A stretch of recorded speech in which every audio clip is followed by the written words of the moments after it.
So, the funny thing about this is when you think about these quarterback draft class, the 2022 hasn't gotten like this since the 2000 draft class.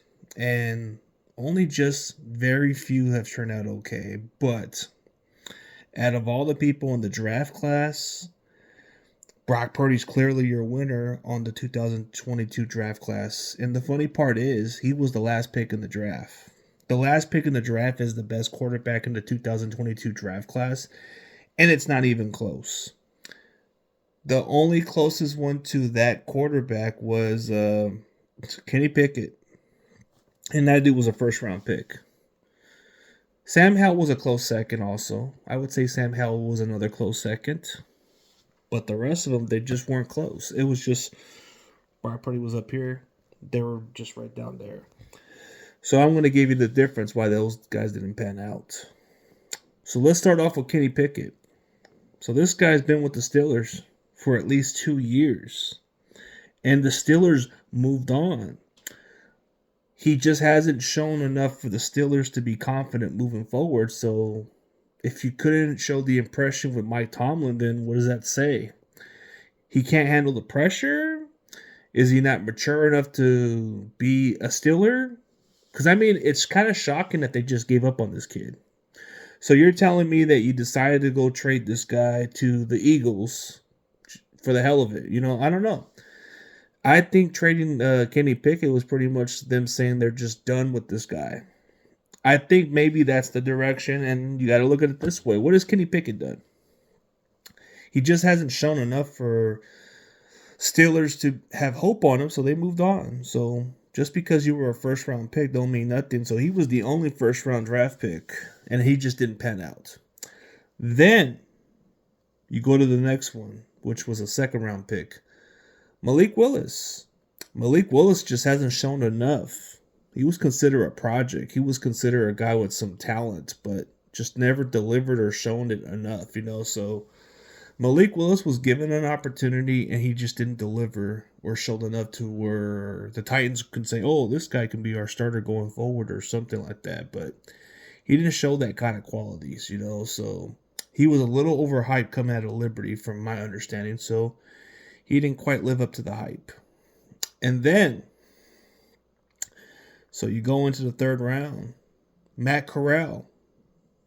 Panthers drafted him for him to have an opportunity to be their quarterback, but injuries derailed his rookie season, and I don't think he's ever seen a single down ever since. He's been out of the NFL. He's played in a different league right now, so that kind of turned out to be not a good pick at this point because he didn't get a chance or because he just didn't seem to fit with the team. Then you got Desmond Ridder, the Falcons. All they needed to see from Desmond Ridder was 2 years and wasn't impressive for the Falcons. So the Falcons just seen enough of Desmond Ridder, so they traded him. So they traded Desmond Ridder. So I guess Falcons, if you look at the Falcons season, they could have been in the playoffs. They could have easily been in the playoffs last year if it wasn't for Desmond Ridder's mistakes. Sure, maybe the Falcons defense was playing a little crappy a little bit here and there, but Desmond Ridder wasn't showing enough to the organization that he can be the guy going forward. Like, you just didn't see him as that quarterback, so they traded him. So that tells you that they just moved on and just don't look back at it. So that pick just didn't work out for them. Then you look at Sam Howell. Sam Howell, I thought the guy had some good talents. I thought if given the opportunity, this guy might be pretty good.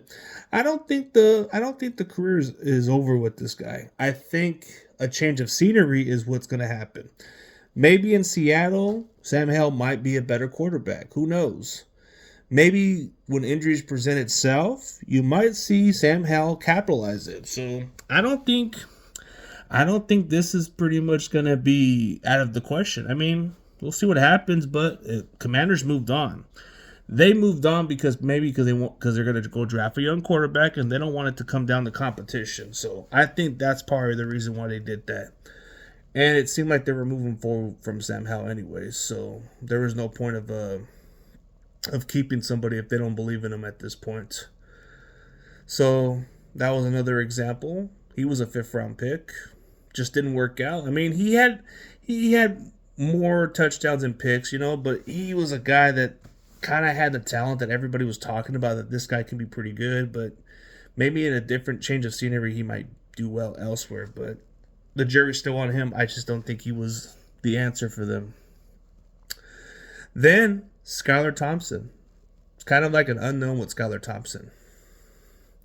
Like, Skylar Thompson to me was like, in the playoff game, he looked pretty good against the Bills, but you didn't see enough to where you can judge the guy. So he was another quarterback. He was the quarterback that was drafted before Brock Purdy.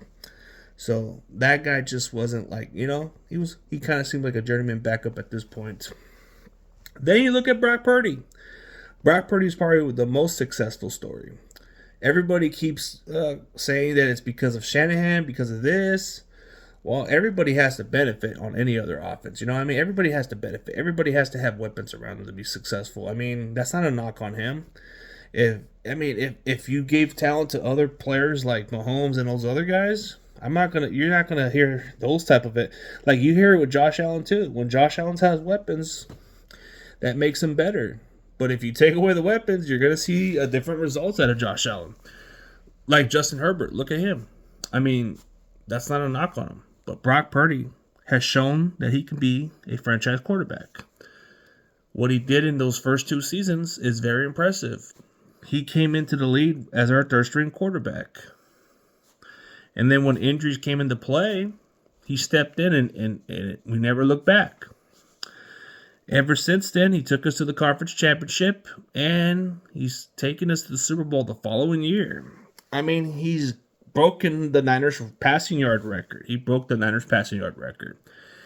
He was very close to breaking the Niners single season touchdown record. So it's only going to get better. So out of all the draft class, Brock Purdy was just above the rest. Brock Purdy was showing that he was the guy, just wasn't given the chance or given the evaluation because he played at Iowa State, because he wasn't big or didn't have a strong arm or that type of stuff. What you saw with those other quarterbacks like Kenny Pickett, they saw him play at Pittsburgh. They thought this guy could have been it. They looked at a lot of different quarterbacks. They thought Malik Willis had the upside, the strong arm, and everything. That's not the case. Everybody thought Ritter could have been it because he played at Cincinnati. They thought this guy would have been it, but it's not the case. Just because you're mobile and athletic doesn't mean you're all that. Matt Corral, the guy had some talent, but just didn't seem durable at the next level. I mean, you see it with a lot of players. Sam Howell. Sam Howell's exactly what Brock is too, but just has a little more of a strong arm, if I'm being honest. But I think what separates Brock Purdy from the rest of the draft class is the physical tools and the mental mindset. He may not have a strong arm, but he knows how to be very efficient. He's very accurate, and that's where people don't give him his credit. So I think at the end of the day, you have to say Brock Purdy was pretty much the best quarterback of that draft class, and it's not even a contest. It's not even close. So that's all I got to say, man. Hey, what Brock Purdy did in those opportunities, bro, that's above the rest.